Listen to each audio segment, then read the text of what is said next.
पालखीच्या अनुषंगाने आपण संपूर्ण पालखी मार्गात दौरा केलेला आहे। साधारण नेऱ्यापासून सासवडपर्यंत आणि झेंडेवाडीपर्यंत पुढे जाणार आहोत। एकंदरीत परिस्थिती थोडक्यात जरा आढावा दिला तर बरं होईल। पालखीच्या बाबतीतलं नियोजन साधारणपणे 2 महिन्यापासूनच चालू आहे आणि यावेळेला आम्ही काय केलं होतं की यावेळेला सर्व यंत्रणांचे जेव्हा आम्ही पहिली बैठक घेतली होती त्याच वेळेला आम्ही पालखी विश्वस्तांना वेगवेगळ्या प्रमुखांना पण बोलावलं होतं आणि त्यांचे मागच्या वर्षीचे अनुभव त्यांच्या अपेक्षा याचा सगळा विचार केला होता आणि मग प्रत्येक विभागाचं काम आणि कोणत्या दिवसापर्यंत ते पूर्ण होईल याचं पूर्ण नियोजन केल्यामुळं गेले 2 महिने सर्व यंत्रणा राबतात। त्याच्यामध्ये जिल्हा परिषदेचा प्रमुख जिल्हा परिषद सीओ आज माझ्याबरोबर आहेत, त्यांची दुसरी वेळ यायची, त्यामुळे स्वच्छता असेल, पिण्याच्या पाण्याची व्यवस्था असेल किंवा शौचालयाची व्यवस्था असेल त्याचं पूर्ण चांगलं प्लॅनिंग झालं आहे। मागच्या वर्षीपेक्षा जवळजवळ जास्तीचे आपण शौचालय देतो आहोत, टँकर्स पण आपण जास्तीचे देत आहोत आणि प्रत्येक स्पॉटवर अत्यंत मायक्रो लेवलवर SOP तयार केल्यात।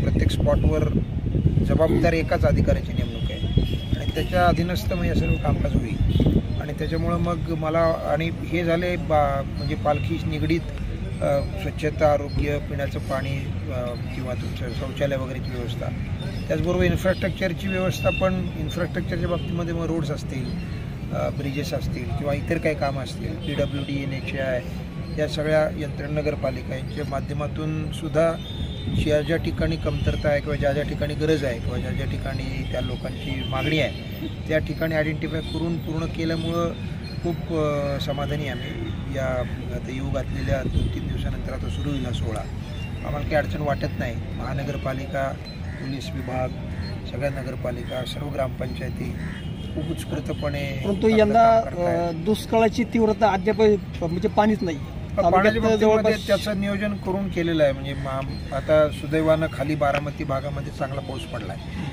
त्यामुळे आता दुष्काळामध्ये जर बघायला गेलं तर पुण्यापर्यंत याला काही अडचण नाही, कारण पुणे महानगरपालिका, पिंपरी महानगरपालिका त्यांच्याकडनं पाण्याची व्यवस्था होते। सासवडमध्ये सासवड आणि खाली जेजूर या 2च ठिकाणी आणि थोडीसं या भागामध्ये पाण्याचा दुर्भिक्ष आहे, परंतु फुले आता या 2-4 दिवसामध्ये पाऊस पडेल अशी अपेक्षा आहे। प्लस आपण काय केलं होतं की आयडेंटिफाय केलेत सगळे सोर्सेस आणि त्याच्यानुसार त्याचं नियोजन केलेलं आहे टँकर्सचं आणि जादाचे टँकर दिलेले आहेत, त्यामुळे आपण बघूयात। दुसरा एक प्रश्न असा आहे की आता पालखी काळात झेंडेवाडीच्या दिवे घाटामध्ये ड्रोनला तर दरवर्षी बंदी असते, परंतु यंदा ड्रोनचा संपूर्ण जिल्ह्यामध्ये मोठा इश्यू या बाबतीमध्ये माझं पोलीस विभागाशी बोलणं झालं आहे, त्यांना मी सूचना पण दिलेल्या आहेत। याच्यामध्ये काय आहे की आपल्याकडं ड्रोनच्या वापराबाबत तसा रूल्स अजून आपण काही केलेले नाही आहेत आणि त्याच्यामुळे आम्ही आता बॉम्बे पोलीस ॲक्टखाली त्या अंतर्गत आपल्याला काही रूल फ्रेम करता येतील का,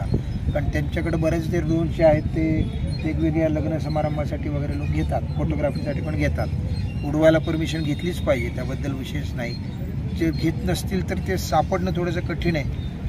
SPंनी माझ्याकडे एक प्रस्ताव दिला, त्यांना ते ड्रोन शूट करण्यासाठी काही यंत्रणा हवी आहेत, ब्लॉक करण्यासाठी ते आम्ही करतो आहोत आणि त्याचा बंदोबस्त लवकरच करू। पुरंदर तालुक्यामध्ये रात्रीच्या वेळी ड्रोन मला माहिती आहे, कल्पना आली, काही लोकांनी त्याच्यामध्ये काही चोऱ्या होतात असं त्याच्यामध्ये बिवडीमध्ये परवा 2-3 ठिकाणी चोरी या बाबतीमध्ये आहोत आम्ही पोलिसांना लक्ष द्यायला सांगितलंय, कारवाई करू। संत ज्ञानेश्वर महाराजांच्या जे पालखी सोहळा येतो दिवे घाटातून तो पुरंदरमध्ये दाखल होतो, प्रत्येक वेळी जर बघितलं तर अवघड चढणीचा घाट म्हणून ओळखला जातो, परंतु आत्ता जर परिस्थिती बघितली तर बॅरिगेड जे आहेत म्हणजे आता 2 दरडी देखील कोसळल्या होत्या तिथे, तर त्या ज्या बाजूने डोंगर आहे त्या बाजूने दरडी कोसळण्याचा धोका देखील असतोच, आत्ताही आहे। बघितलं तर काही खडक हे सुट्टे झालेले आहेत भाग त्याचे आणि पलीकडची जी बाजू आहे दरीच्या बाजूची तर त्या बाजूचे जे बॅरिगेड्स आहे पत्र्याचे ते अनेक ठिकाणी तुटलेले आहेत, आत्तासुद्धा तशीच परिस्थिती आहे। तर या बाबतीत काय, कारण पालखी सोहळा ज्यावेळी मार्गस्थ होतो त्यावेळी अपघात होण्याची शक्यता दाट असते। हा प्रश्न काही यापूर्वी कोणी उपस्थित केला नव्हता, पण तुम्ही म्हणताय तर आम्ही डेफिनेटली बघून घेऊ। प्रसारमाध्यमांमध्ये बातम्या आलेल्या आहेत या बाबतीत। प्रत्यक्ष जे पालखीचे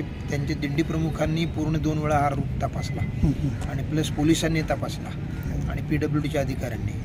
तुम्ही आता म्हणताय तर आम्ही निश्चित पाणी करू आणि असेल तसं तर व्यवस्था करू। नाही, हा मुद्दा आम्ही दरवर्षी मांडतो असतो। नाही, या वर्षीच्या पूर्वतयारीमध्ये हा मुद्दा आला नाही, पण तुम्ही म्हणतायत की असं आहे तर निश्चितपणे आम्ही तजवीज करू। पालखी सोहळ्यामध्ये किती कर्मचाऱ्यांचा बंदोबस्त आपल्या पालखी सोहळ्याबरोबर असणार? पोलिसांचा वेगवेगळ्या ठिकाणी वेगळा बंदोबस्त आहे, पोलीस ग्रामीणचा वेगळा बंदोबस्त आहे, पोलीस कमिशनरचा वेगळा बंदोबस्त आहे, पण बंदोबस्ताच्या बाबतीत काही अडचण नाही, मोठ्या प्रमाणावर सर, बंदोबस्त उपलब्ध आहे आपल्याकडे. घाटकोपर येथील जी घटना घडली होर्डिंग कोसळल्याची, त्यानंतर होर्डिंगचा सुरक्षेचा प्रश्न मोठ्या प्रमाणावरती ऐरणीवर आला होता.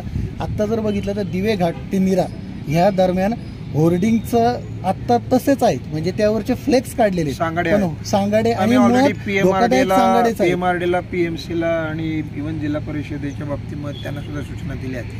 पुन्हा आम्ही तीव्र कृती काढले गेलेच नाहीये सर, तसं काढू आम्ही. काढले नसतील तर ग्रामीण भागात ते आहेत. संबंधित अधिकारी व्यक्तिशा जबाबदार आहेत त्याला. त्यामुळे खळद त्यांच्या ग्रामपंचायतीला एका अधिकाराचा होर्डिंगवाल्याने स्थगिती आणली आहे. त्याच्यावर आता मी आज फक्त महावितरणच्या थँक्यू. थँक्यू.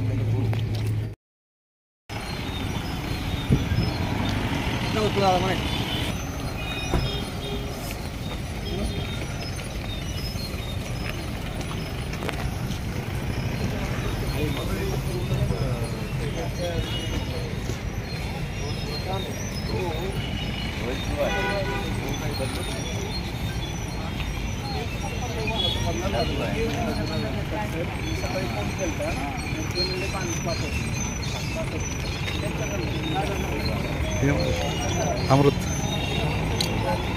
सगळे येते बाबा. ओके.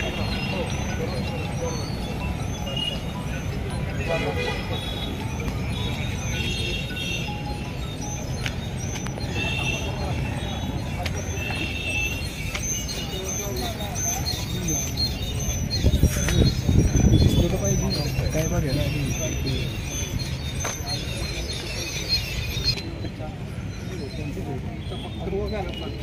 शिकून तुमची अशा असतात बाकीच्या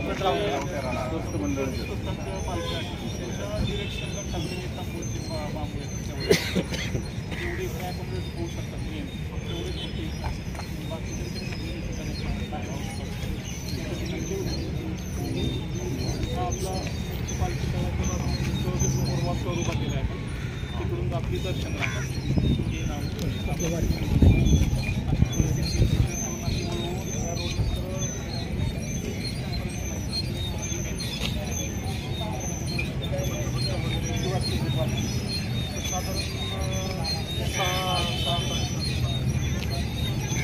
आपलं